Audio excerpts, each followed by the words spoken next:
विठ्ठलचा solo ऐका ना solo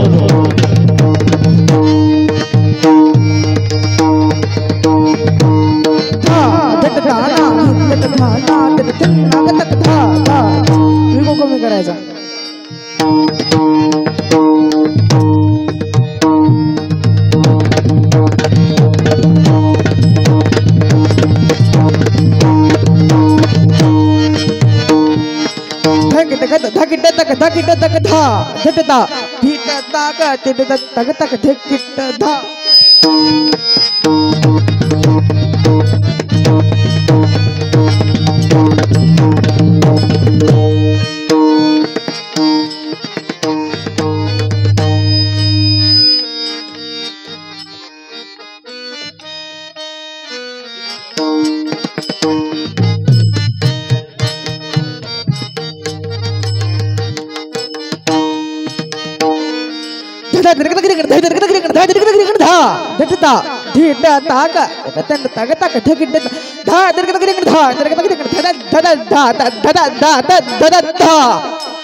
प्रत्येक क्षेत्राला एक परंपरा असते. परंपरेशिवाय संप्रदाय चालत नाही. तुकोबरायाचे विचार आहेत म्हणून आपण आज जागेवर आहेत. ज्ञानोबरायाचे विचार आहेत म्हणून आपण जागेवर आहेत. आणि प्रत्येक वाद्य असो, प्रवचन असो किंवा गाणं असो, त्याला शास्त्र आहे. हे कुणाच्या तरी कडून आपल्याला आलेलं असतं. ते जसं तुकोबरायाकडून अभंग आले, ज्ञानोबरायाकडून ज्ञानेश्वरी आली, भगवान परमात्म्याकडून गीता आली, तसं पखवाज हा भगवान शंकरापासून, अर्जुनापासून, इंद्रापासून हे वाद्य आलेलं आहे. हे काय आम्ही तयार केलेले बोल नाहीत. आपण गाथ्यावर जेवढी श्रद्धा तेवढीच या अक्षरावर ठेवली तर जी गाथ्याहून आपल्याला वाचल्यानंतर फळ मिळतं ते हे वाजवल्यानंतर नक्कीच मिळेल. पण आपण त्याला सिरियस घेत नाहीत कधी, आहे का नाही? हे देवाने वाजवलेला मृदंग आहे, त्यांचे अक्षर आहेत. आणि ह्या जी रचना आहेत आता म्हटल्या जातात ह्या त्यांच्याकडून आलेल्या आहेत. म्हणून मी एक बंदिश म्हणतो, पारंपरिक बंदिश आहे. फार मोठे लोक आहेत त्याच्यामध्ये आणि त्यांनी तयार केलेल्या ह्या बंदिश आहेत.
धा धत्ता धा धत्ता तक धत्ता धक धक धक धक धक धा धत्ता तकुम धुंगर तक धक धक धक धक धक धक धक धक तेरगड़ तक धक धक धक धा तेरगड़ तक धक धक धक धा तेरगड़ तक धक धक धक धा धुम धुम तक धक धक धक धक धक तेरगड़ तक धक धक धक धा तेरगड़ तक धक धक धक धा तेरगड़ तक धक धक धक धा तक धुम धुम तक धक धक धक धागे के धागे के धागे तेरगड़ तक धक धक धक धा तेरगड़ तक धक धक धक धा तेरगड़ तक धक धक धक धा अरे ता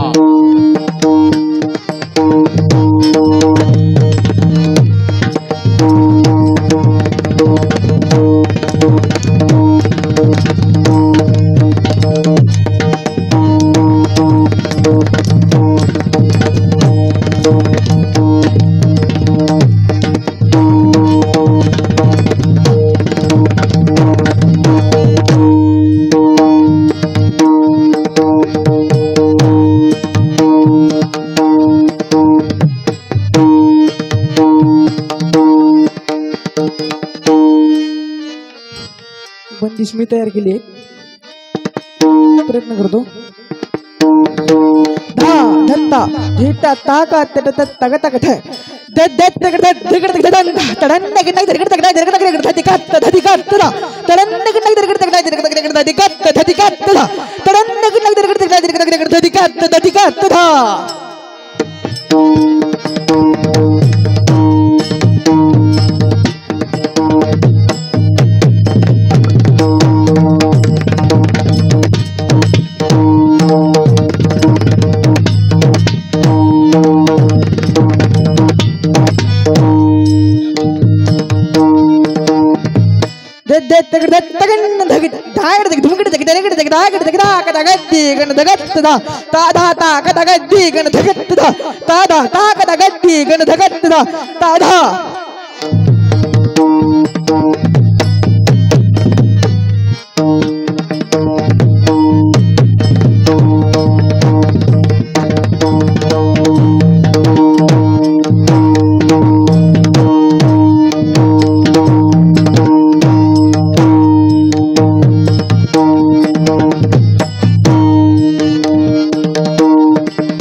पखवाजामध्ये असो किंवा आणखीन व्यवहारामध्ये असो गणित फार महत्वाचं.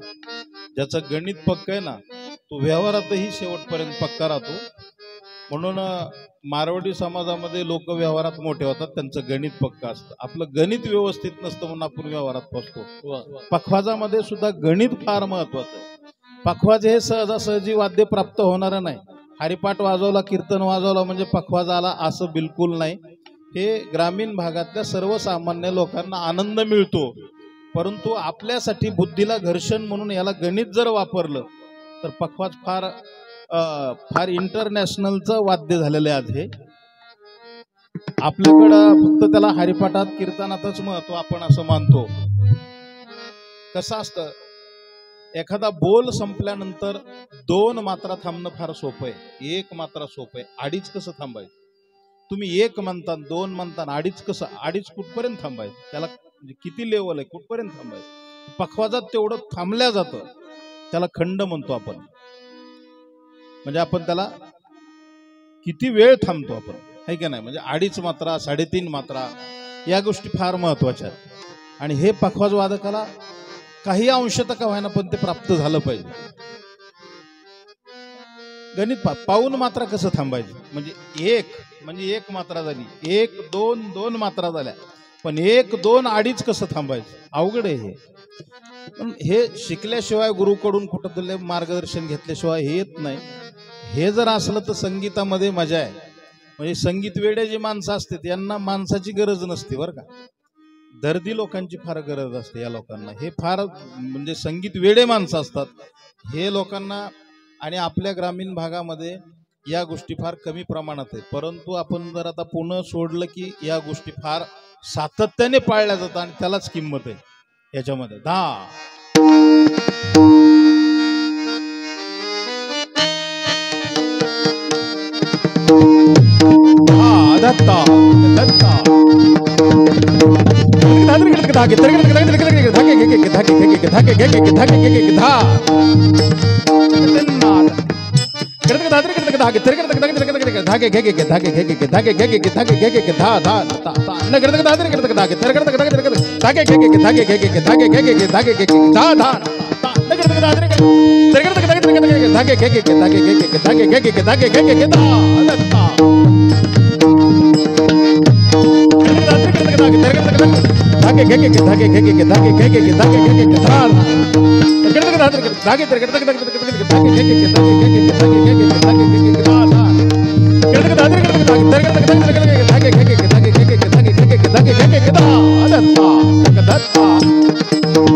बंदिश आहे अजून मी तयार केली ती.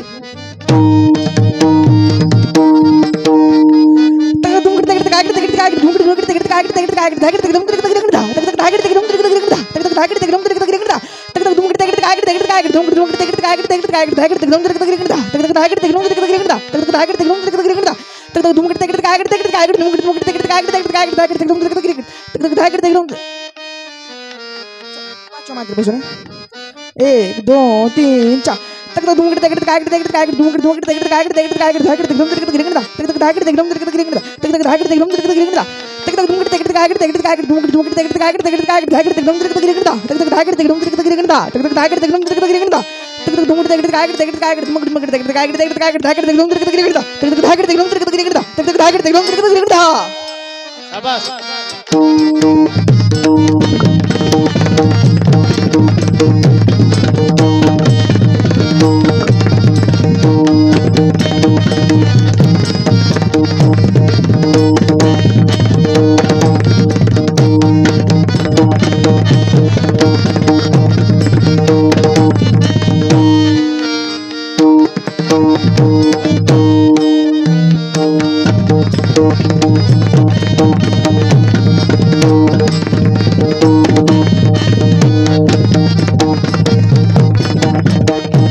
पखवाजामध्ये तोंडात जेवढी स्पष्टता असेल तेवढीच हातात येते बरं.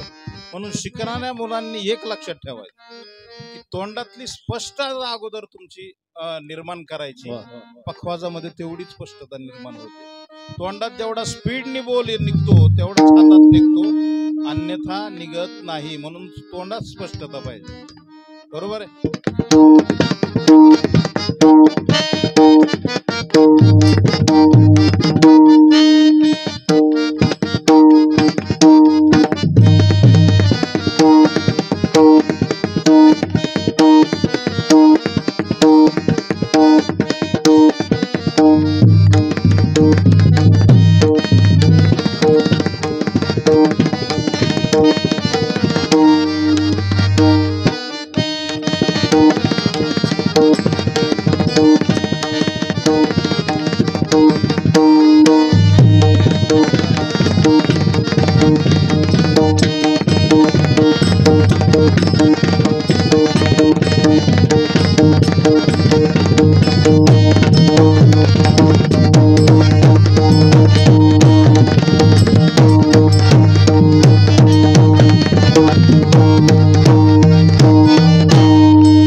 आमचे मित्र झुका गुरुजी इथं आले.